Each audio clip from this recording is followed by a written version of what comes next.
everyone, welcome to my YouTube channel. Today I'm going to discuss what we marry. Not who we marry, but what we marry. We marry things when we play, when we want to do a certain thing for our mentor, our teacher, or our performance. All of a sudden something else comes into play at the same time. It's very interesting. We marry things. So we're going to talk about that today, what we marry. It's kind of like in any relationship, you're attracted to that person, and there's the obvious reason, but then there's the not so obvious when you're trying to get to know them better. The most obvious marriage is blowing more air equals the obvious, getting louder. Not necessarily. The not so obvious is we get sharp. Our pitch goes out the window. So by blowing harder, we may not realize that we're getting sharper in pitch. We may not realize that our tone is suffering. I'll show you by example. So here I'm going to play a normal G, and then I'm going to get louder.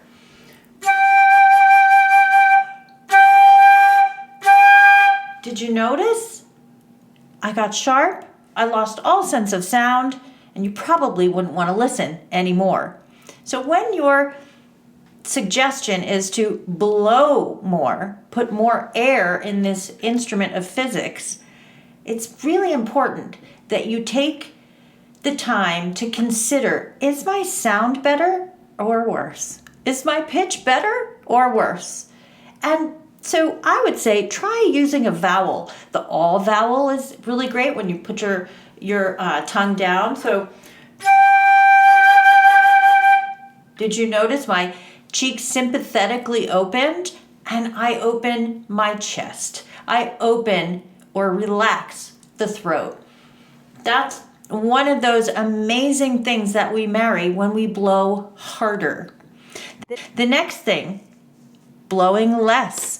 I have found that blowing less is obviously flat, but the not so obvious, playing softer slows us down.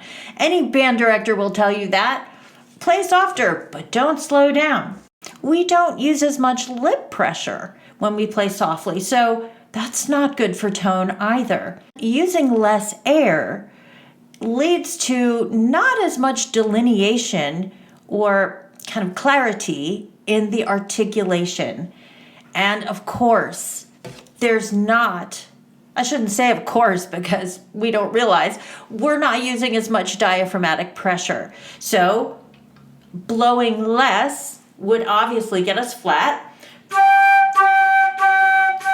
But did you see I'm losing lip pressure? So I would remember to engage these two little muscles here on either side of this bone, and I would continue to what we call support with the lip while I was blowing slower. Maybe we need to think of it as slower air. I kept my vibrato and I kept my tone that I would want to use. Less air leads to less clarity and articulation, so could lead to, well, you see what I'm saying. When you're asked to blow less, please don't let it suffer in terms of lip pressure or articulation or sound. And for that matter, vibrato. Playing faster. Wow.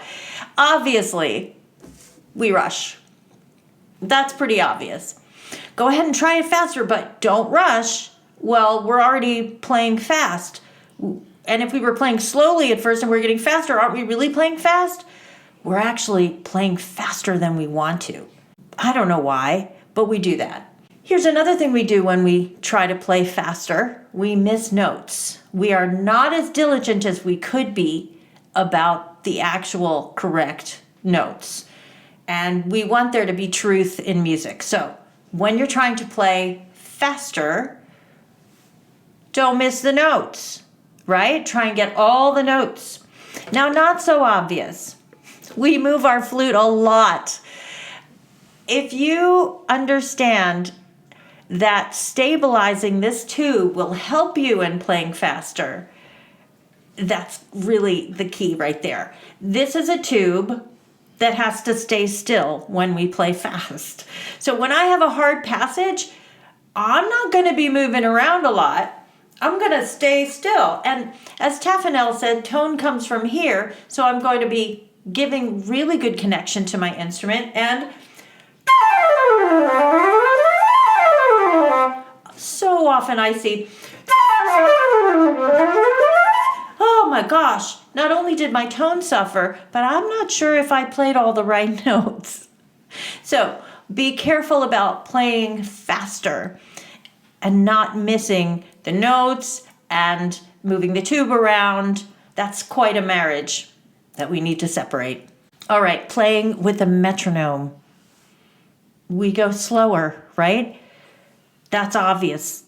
We're less aware of our musicality. I'm sure that's obvious to you. We go into work mode, say I'm going to play with the metronome, and we get less musical because we're trying to deal with our tempo. But the not so obvious, we're not communicating.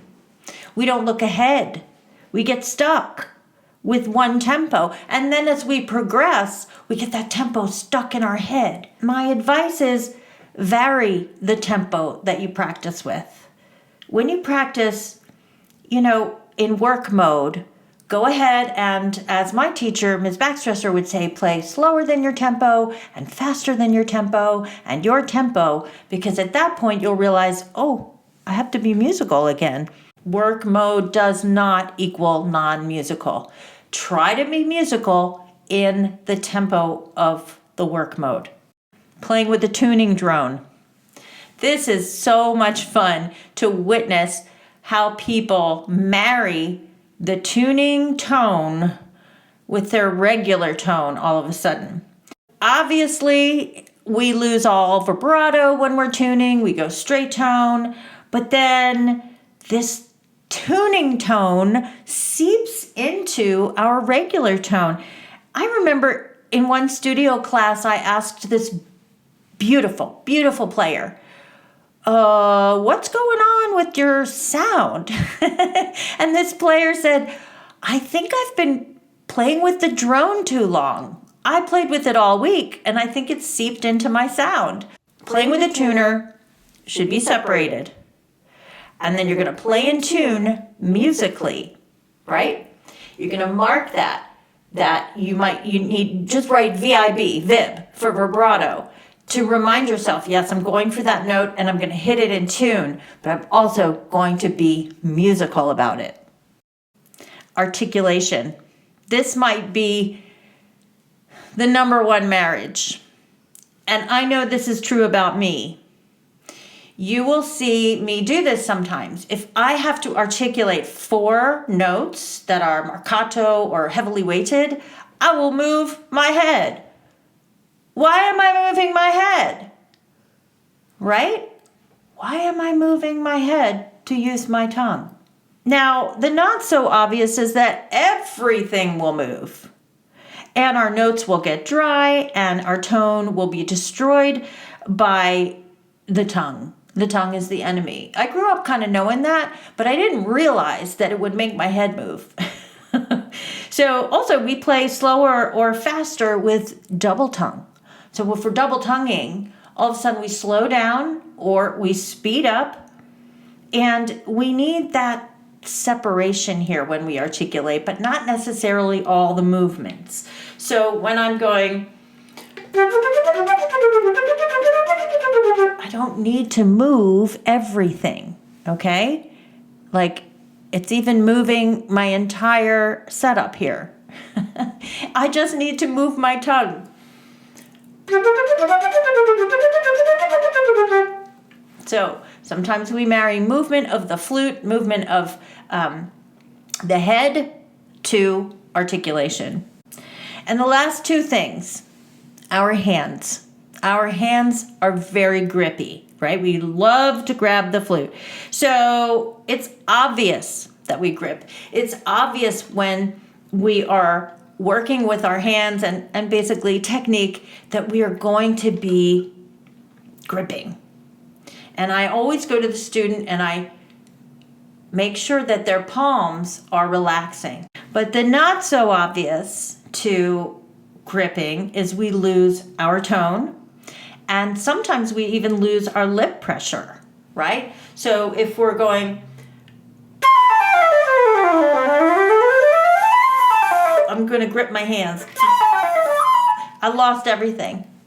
I even cracked. Don't grip your flute. And understand that the marriage of that, grip with the tube and the law of physics is not helping your tone in any way. You're going to open your palm. You're going to relax in the elbows. You're going to make sure you have a neck involved, right? And just make sure that the hands are at the service of everything else. We don't play from our hands. Hands don't play the flute. Air plays the flute. The last thing I'll talk about is our eyes and what we look at. So obviously, we see black notes.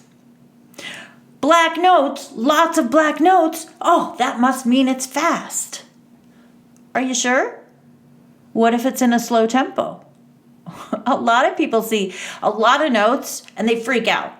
Not so obvious as we learn wrong notes when we see a lot of black on the page. And this is based on assumptions and the thoughts we've been telling ourselves our whole life. That lots of notes equals difficult. Lots of notes assumes that it's fast. Where did we get that? So make sure that your eyes aren't wedded to the fact that what's on the page is fast. Black notes mean fast. Oh, here's another one. People see space in the music white page and they rest. They just go out to lunch when they're counting. I don't know what happens, but it's just blank space on a page doesn't mean it's a rest, doesn't mean anything. It's just the print. It's just the addition. So make sure that what you're watching with your eyes is actually what the rhythm says, what the notes are, what the dynamics are, and take your vision and widen it, okay? It's one thing to be learning the notes, but then we need to take our vision above the line and below the line and make sure that we're really in touch with the truth, the musical truth that's on the page. So I hope you've taken notes.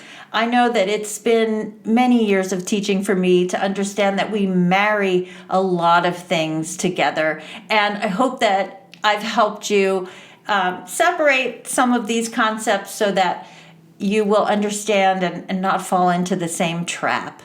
So thanks for being with me and go practice. If you enjoyed this video, please press subscribe and make sure that you ask me any questions that you have in the comments below, and I'll try to respond to them. Thanks for being here.